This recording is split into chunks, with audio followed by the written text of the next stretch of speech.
Okay, so here we are in our third and final module of preparation for this great pilgrimage that we are on. What we were doing was understanding why the Kabbalah is real. How do we know it's even real? How do we know the Kabbalah is not just some other mysticism like made up thing? How do we know this is real? So a couple ways we know. One of those ways, before we do what we started yesterday, is that you'll notice that the mystical tradition of all traditions has so much in common. The mystical traditions of all traditions have so much in common. That's an important thing to note, that if you go to the biggest mystic in the Amazon or the biggest mystic in India, and you put them together with the biggest Kabbalist of any generation, they're going to have a lot of common knowledge. You understand? They're going to be understanding a lot of similar stuff.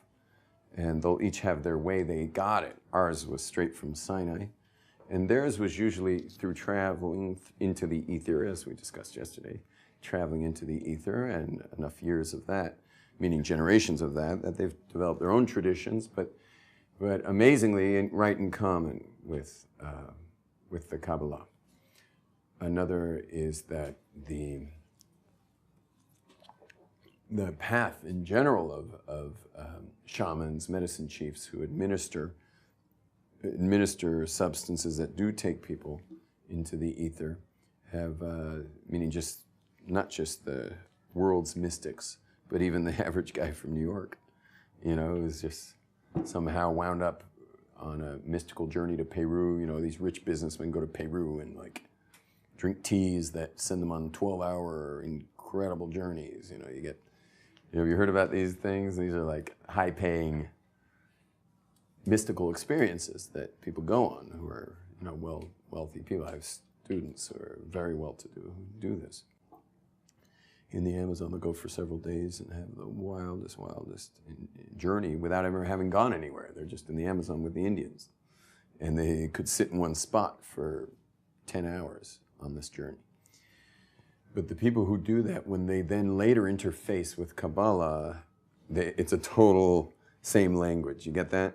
It's the same exact language that the Kabbalah is speaking. Only the Kabbalah is going into extreme detail, like massive amount of detail that no mystic, I don't care what medicine chief or what Buddhist monk, the Dalai Lama, whoever they are, no one has that detail. I mean, this is like levels of detail that you would just, it's mind-boggling detail.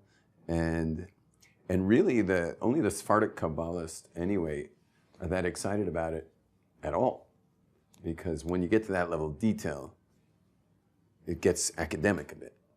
Whereas the Ashkenazi Kabbalists are really only interested in that level of Kabbalah in as much as you can integrate it into daily Jewish life. Whereas there's academies, one's right near my house, academies of Sephardic Kabbalists who are dealing in the minutiae and these little, it's like code and high levels of code. And they believe that, first of all, keeping the tradition alive by studying it is important. Everyone agrees with that. But they believe that the actual knowing of the code and the studying of these internal codes inside the Torah, in the Kabbalah, have their own drawing of Hashem's, of God's bounty into creation. And so the very studying of the mystical work does that. So much do they believe this that they even advise people to study Zohar, which is Rabbi Shimon Bar Yochai's great gift to the Jewish people. They'll even advise that people who don't understand a word of it should just scan it with their eyes. Scan it with their eyes, and it will bring blessing to their house, and they should have one in their house.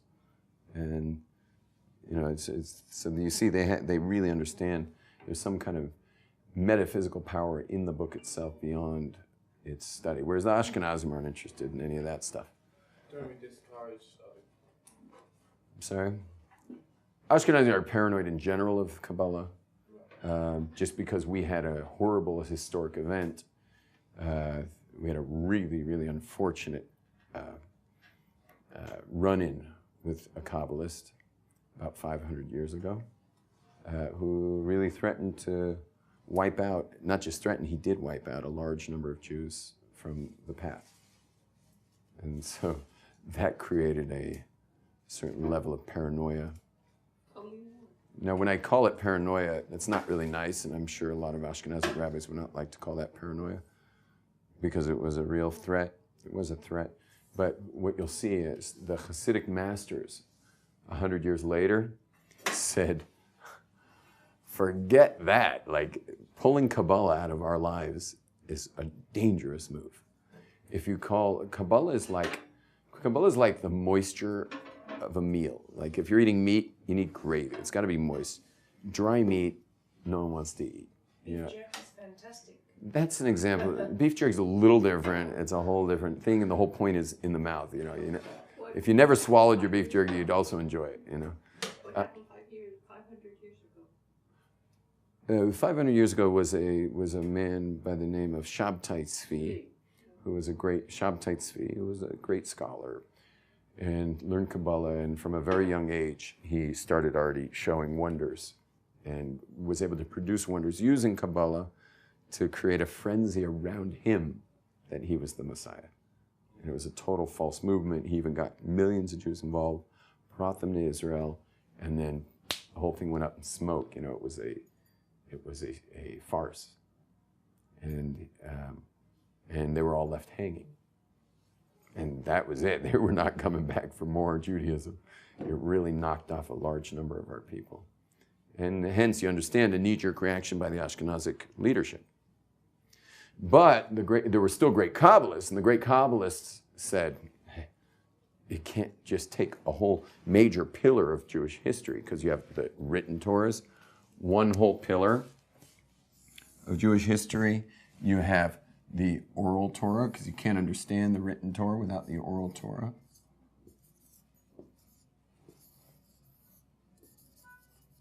Okay, and that's another whole pillar of history.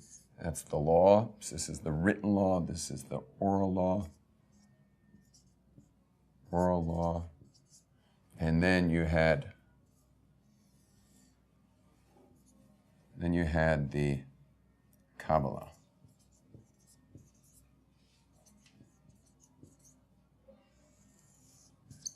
These are our tradition for all time.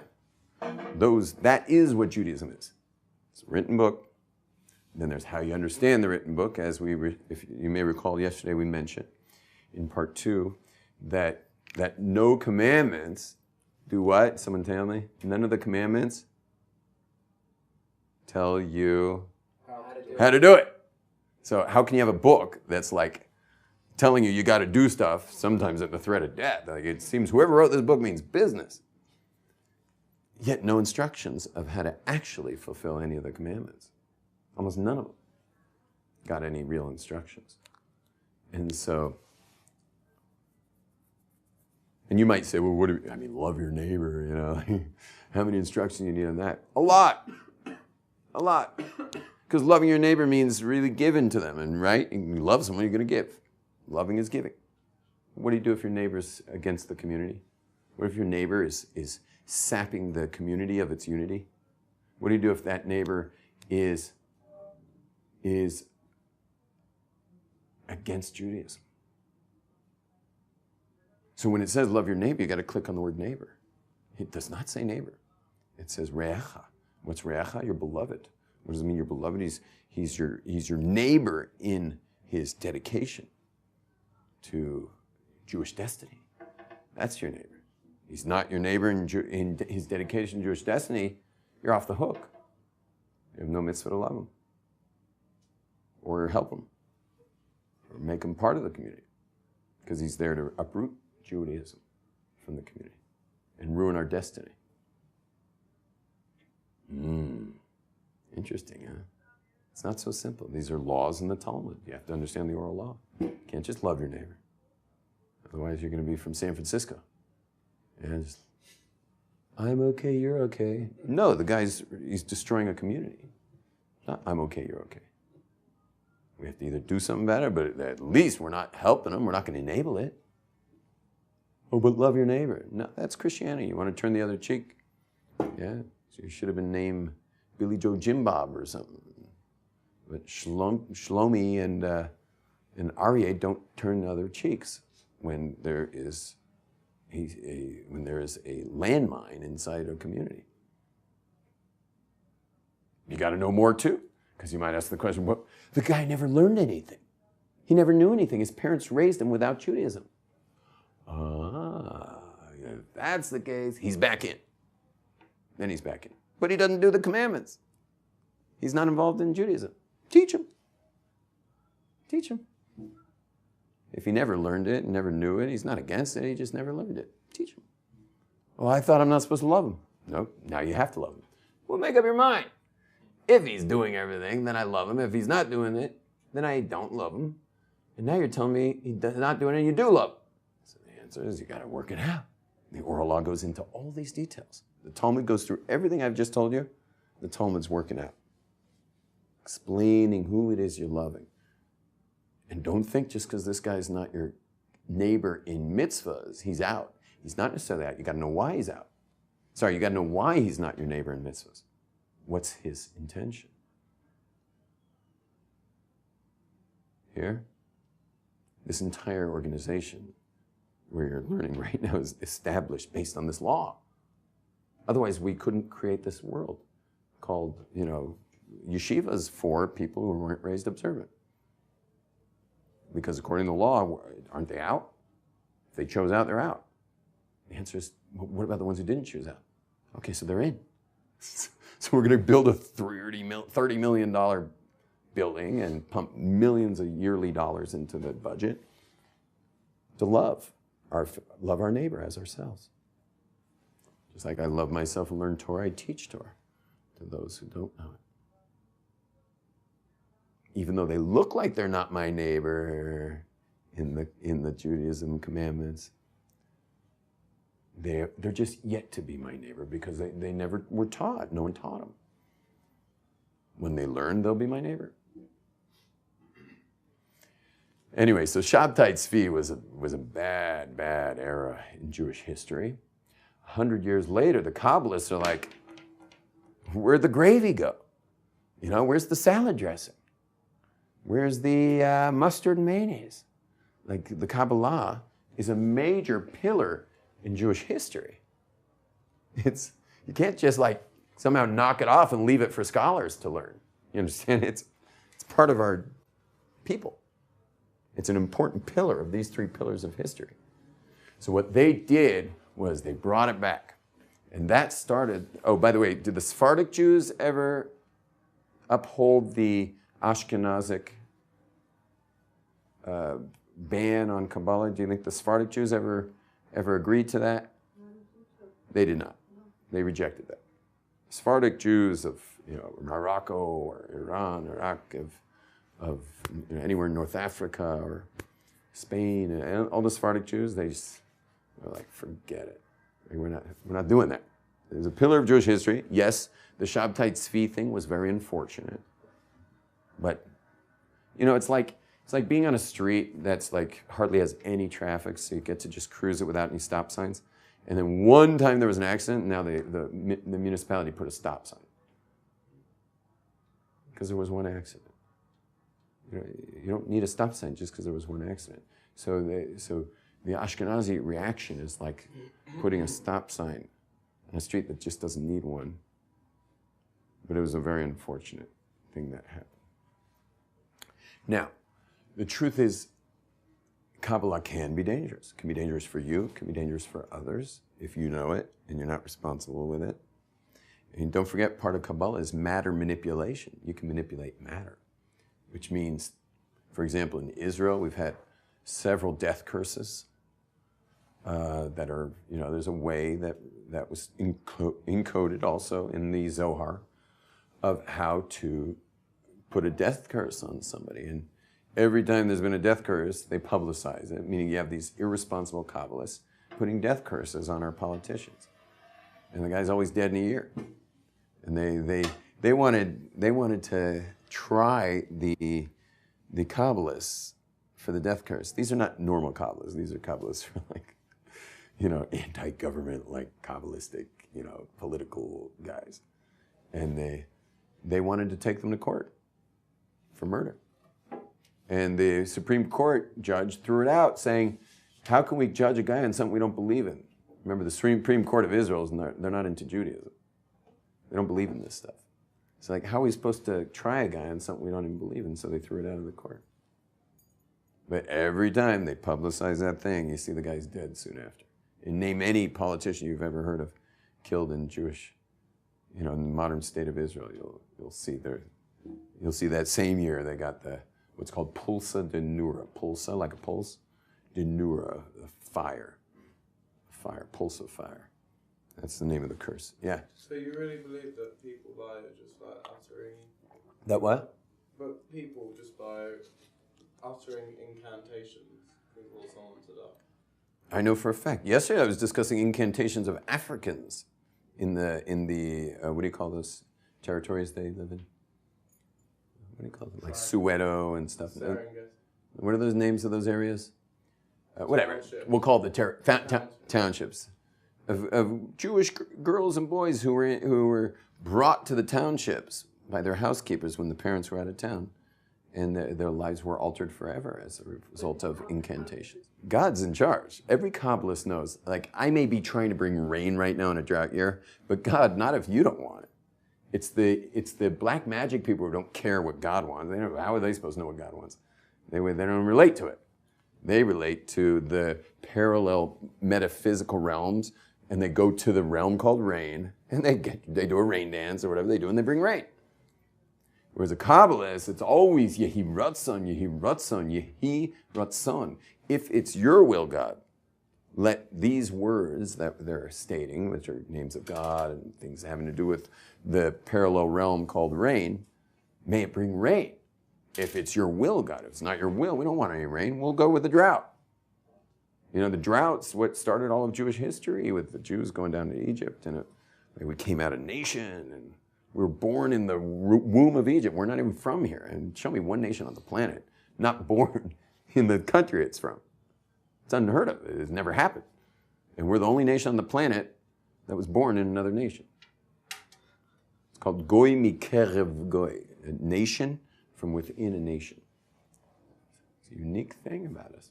And it's a very important part of our nationhood, is that our loyalty is not to Israel. Our loyalty is to God. He gave us a gift called Israel, a way to serve him, a place that creates conditions for great service of God. It's not ours, it's his. He gave us it to watch it, to care for it, take care of it. But none of this, none of the regular patriotism like a Russian fighting for Mother Russia. That's not us. And we're from Egypt. We were given this gift. We have to protect the gift. Hear that? It's an interesting thought. You ever thought about that before? You thought about that? We're not from here. We've always had a connection with this place, though. Well, this is where we do best. Every tree grows in a specific place better than another place. When the Romans destroyed the temple, they took our grapes from all over the country. They took the grapes, kept them very selected and separate from other grapes, because we had these amazing grapes, and they took them and planted them in the places they thought were best, like our places here. So they would grow grape. And over in Europe. And then when the Arab conquest took the land of Israel, they ripped out the grapes because wine's forbidden. Wine's forbidden, grape juice forbidden. No grapes in the land of Israel. Now you can imagine those Jews in the time of the Romans watching them leave with our grapes. And the grapes are our pride. It's the pride of Israel. Can you imagine watching Romans walking out with giant grapevines all the way in, with the roots, loading them on boats? I would tear my clothes just to watch such a thing. Imagine their pain watching that.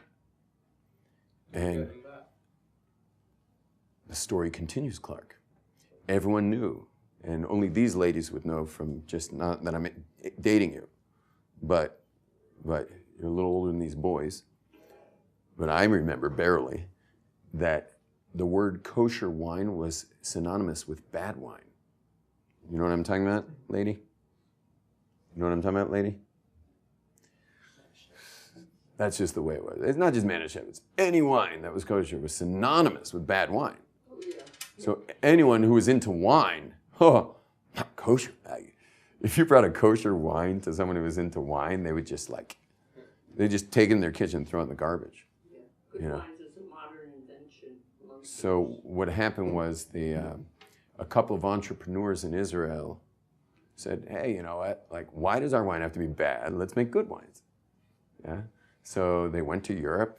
They tried wines. They looked at grapes. You know, measured soil nutrients and the areas of land they bought to do this. Got a lot of investors and went over there and bought grapes. They bring the grapes back here. It took a little while to learn how to do it. They had to bring some of the French people over here to help them. And but eventually they made wine, and then they were able to make it better and better and better. And then the next thing they knew, they were beating the French on the French grapes. They were beating the Italians on the Italian grapes. And the French and Italians were like, what is going on here? Yeah? What's going on? And they brought scientists in and did a lot of DNA testing and checking out all kinds of other things that I would never understand. Geological type things having to do with soil and nutrients. And I don't get any of that stuff, but they went and did it.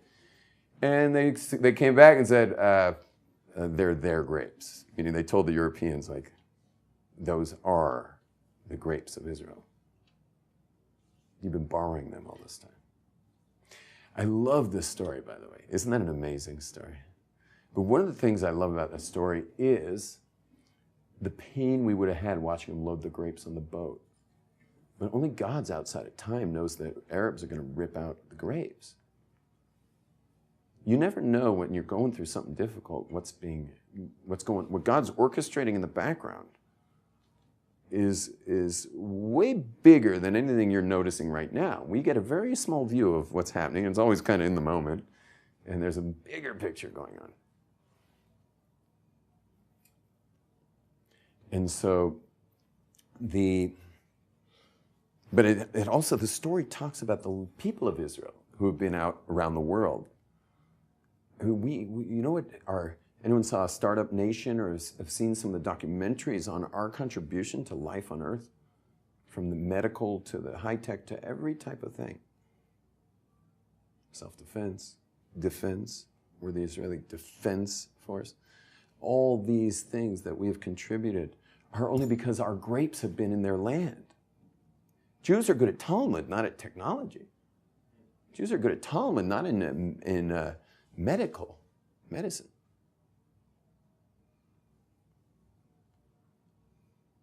But because our grapes have been in their lands, we bring them back to our land and we plant them here. We've united the planet with cell phone technology. We created the cell phone. We've united the planet, which can go any way. You never know whether they'll go with it, but we already had the planet united in the Tower of Babel. Look, it didn't go so well, but we have united the planet for good in many, many, many aspects. In fact, yesterday when I was swimming in Ashkelon, I met a lovely couple at the class that I taught, an elderly couple, and they looked like they were married for 50 years. And they let me know they were married for 6 months. They met on the net. Those search engines were created here. So here I am with a lovely couple who don't have to live the rest of their lives alone because of the net. And so there's so much beauty that has happened over the history of our grapes, meaning us, coming back to the land of Israel. So much beauty. It's an amazing story on so many levels. Not to mention the wine is super amazing.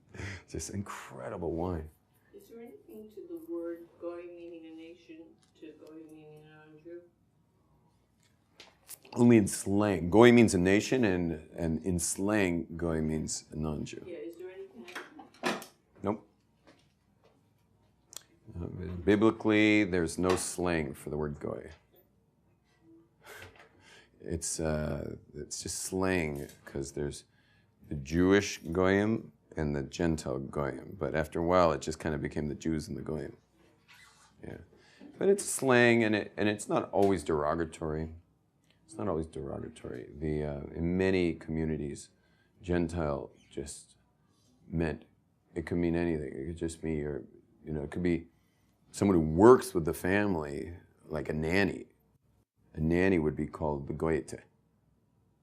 The goyete. Or you call her by her name, but someone would say, I have a goyete who's raising my children. Like, she's a beloved part of their family. It's not negative at all. But then it can be used all the way to the negative. Is there any example of biblical or Talmudic slang? Lots. Lots. Very crass stuff. Oh, really? Very crass.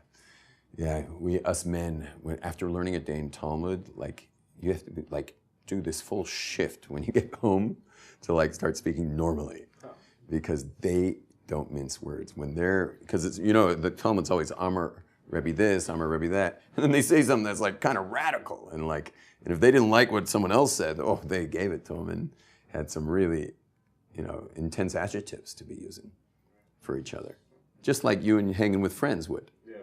And you're like, this is religion. This is that's one of the beauties of Judaism, is we're not into this whole religiousness. This is emes. Torah is emes. God gave us Torah. We have a job to bring down the tradition. They say it like it is.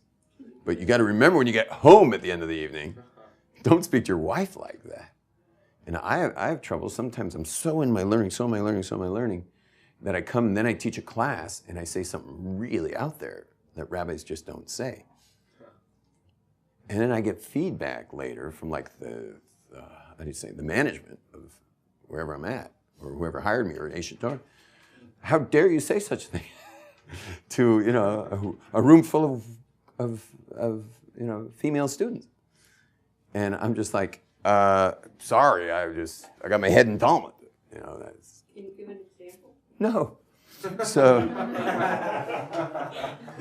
no, I mean, it gets graphic beyond a co-ed scene, and that's one of the main reasons. There's the main reason why women don't learn the Talmud for the most part, and then there's that reason.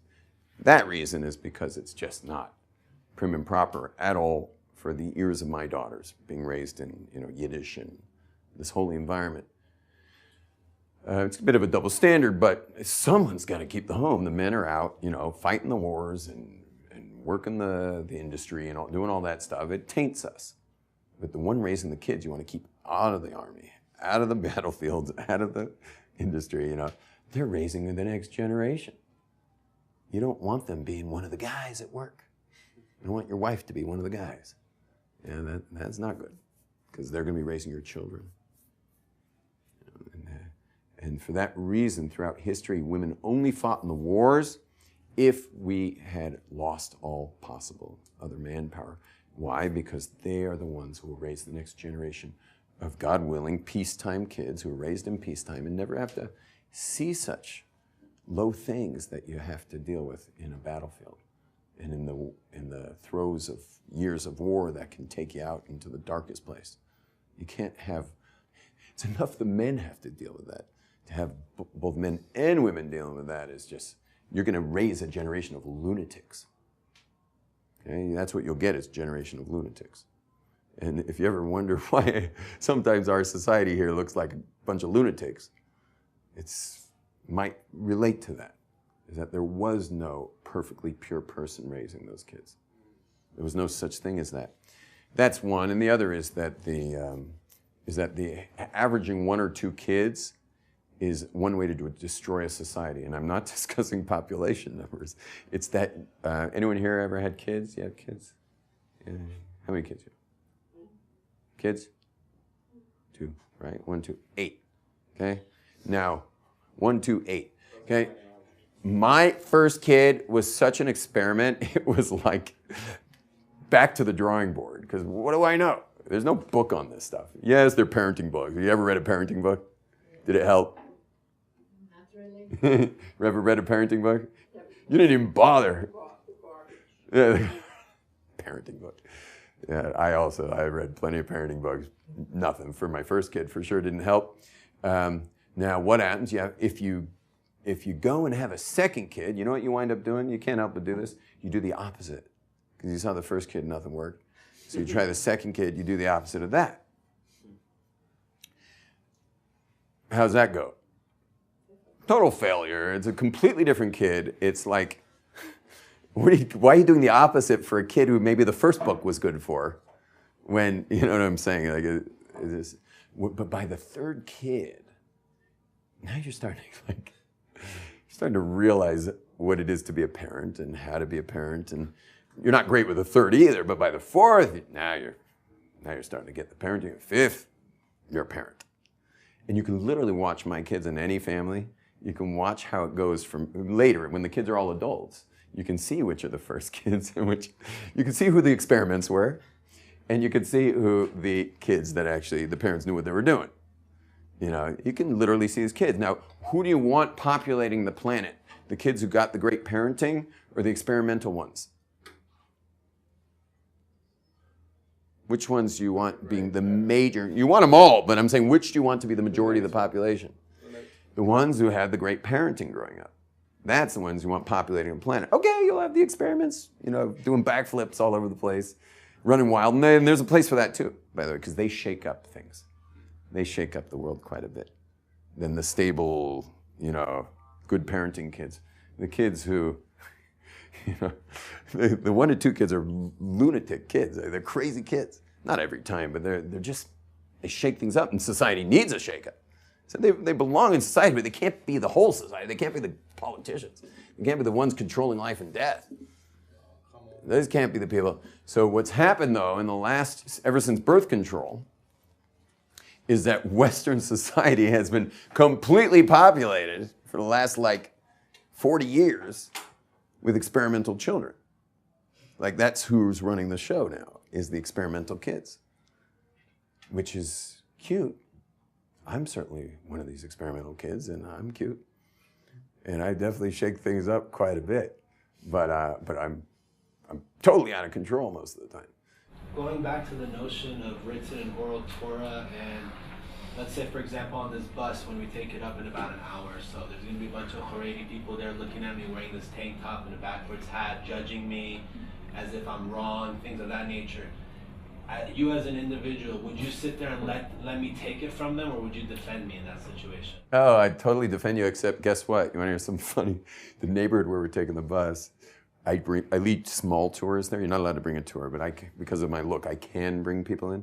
So I bring tours in, small tours, max 10 people. So I bring them in, and I never tell them what I'm about to tell you. I bring them in for 2 or 3 minutes, just walking through the streets, little alleys and stuff, and people are staring at these people like they fell off the moon. And then after about 2 minutes, I stop in the shade and say, so, how you feeling? And they're like, can we get out of here, please? We must leave. These people, I literally feel like they're gonna stone me. That's what they say every time. I do this every time I bring it to her. They're gonna stone me. And then I say to them, guess what? What? I say, you are the most interesting thing that has happened to them in about half a year, that you're right now walking through their neighborhood. And they're like, nah. And I'm like, yeah. Let's walk for another 2 or 3 minutes. We walk for another 2 or 3 minutes, and the guy's like, oh my gosh, these people are checking me out because I'm interesting. He totally got it. And then once he looked at it like that and stopped looking so scared, by the end of the 3 minutes, it happens almost every time, they all start approaching him. They all start approaching him. Where are you from? What's your name? You Jew? Yeah, and they just want to interview the guy. And the guy looks at me like, I'm just watching him get interviewed. And he looks at me like, how did you know? We self-judge, especially as Jews, because we have so many commandments. If you're a Gentile and now you're hanging out with a priest, he's not expecting you to do anything. He's the priest. He does everything. You get to just, eat, drink, and be merry. In Judaism, we got a ton of commandments, and they're incumbent upon all of us. There's no clergy. We don't have clergy in Judaism. So what happens is whenever we're around people who at least look like, and by the way, some of them just look like and aren't, not where we're going, but you go to some other place, I will not mention other countries or cities right now. There's plenty of people who are looking the part and aren't keeping the part. And all you have to do is go into some dance clubs in Manhattan. And you'll see them there. Yeah, not so many, but they're there. Anyway, but We self-judge in Judaism so intensely whenever we're around someone who really looks the part. It's very hard for us. When in fact, they are absolutely, and I promise you this, they are absolutely fascinated. Fascinated. In my Yiddish-speaking neighborhood, and I'm going to end with this, in my Yiddish-speaking neighborhood, they come in. Tell me you brought real shoes. Yeah. In my neighborhood, sorry, I'm starting to look and make sure people are wearing closed shoes. So in my neighborhood, I get these like, I'll bring in this like dreadlocked, like wild looking guy. And I don't think the neighbors are checking him out much. I mean, they're definitely checking him out, but they're checking him out because they're fascinated. So anyway, years later, they'll see that same guy like come in with his bride, and we're doing like Sheva Brachas. You guys know what Sheva Brachas are? It's a wedding celebration, and now he's really studying Torah. He's like a serious Torah scholar now. And my neighbor's like, what's going on in there? And I said, it's his Sheva Brachas. He just got married to this wonderful girl from a seminary, and they're like, oh, we remember him. Like, you remember him? How do you remember him? And they're like, we remember everyone. Everyone who walks in your door, we just are like, wow, like, look at that one. And they never, ever, these people never forget a face. Anyone you're going to see today, they could spot you 10 years from now, and they'll know it was you. It's weird. I don't know why they're like that, and it's so hard for us because my wife and I weren't raised like them. We forget everybody always. So my wife's hardest thing is going to our shul's weddings and stuff, because we have to go to all the weddings and all the events and everything. We're the Glazers, we got to go. Everyone walks up to her, like carrying on conversations they had with her last week at another wedding, and my wife's looking at this lady like, I don't know this lady from anything. Like, I never seen this lady in my life. And she has to go through this every single time. And then there's going into the shul to pray when she comes to shul. She has no idea who anyone is. Whereas they'll remember an absolute stranger walk down their street. Literally today, you're going to be walking there. People will see you. They'll do a full, like a digital readout, and they'll never, ever, ever forget you. Ever. 30 years from now, they'll remember you. Amazing. I mean, I still have people coming up to me who, when I got here 23 years ago, say to me, I saw you at the hotel when you came in with a backpack off your plane with like long, dreads and stuff. And I'm like, what? This guy's talking to me, I'm in a shtreimel. And I'm like, how do you know who I am? They never, ever, ever forget you. It's weird. It's weird. Okay, but them, it's impossible to tell them apart, You know why the tallest has those black stripes? You see those black stripes? It's barcode for God. So he knows who it is. Just kidding. Anyway, what I wanted to show you guys real quick, that if Torah is incontrovertible, look carefully. If Torah is a reality that's divine, and you can't learn Torah without the oral law, you can't know what to do unless you have the oral law, how to do it. Well, when you open up the oral law, what does it say? Rabbi Meir says this, pay attention to this one. Rabbi Meir says this, Rabbi Kiva says this, Rabbi Yochanan says this. When you open up the Zohar in the Kabbalah, guess who's talking? Rabbi Kiva says this, Rabbi Meir says this, Rabbi Shimon says this, Rabbi Yochanan says this. It's the same guys. It's the same exact people. Same exact people are giving you how to make a pair of tefillin, how to wear a pair of tefillin, who's a Jew. Meaning the very fact you're Jewish is only because they explain what it takes. It's the rabbis that show us what Shabbat is. Everything you do Jewishly is only because of them. And when you open up the Zohar, it's the same dialogues of the same exact rabbis from the same exact time. Rabbi Shimon Bar Yochai is a Tana from the Mishnah who wrote all the dialogue of the Kabbalah. You understand? So if you call this real, you definitely have to call this real. And if you call this real, you understand it's the same exact people. It's one-stop shop. Today, you have legalistic Jews, and you can go talk to a Kabbalist. In those days, it was the same guy. It was the same exact person. Is that clear? So Rabbi Shimon Bar Yochai, who scribed those dialogues, is also one of the most featured rabbis of the Mishnah. Clear? Okay, a couple things.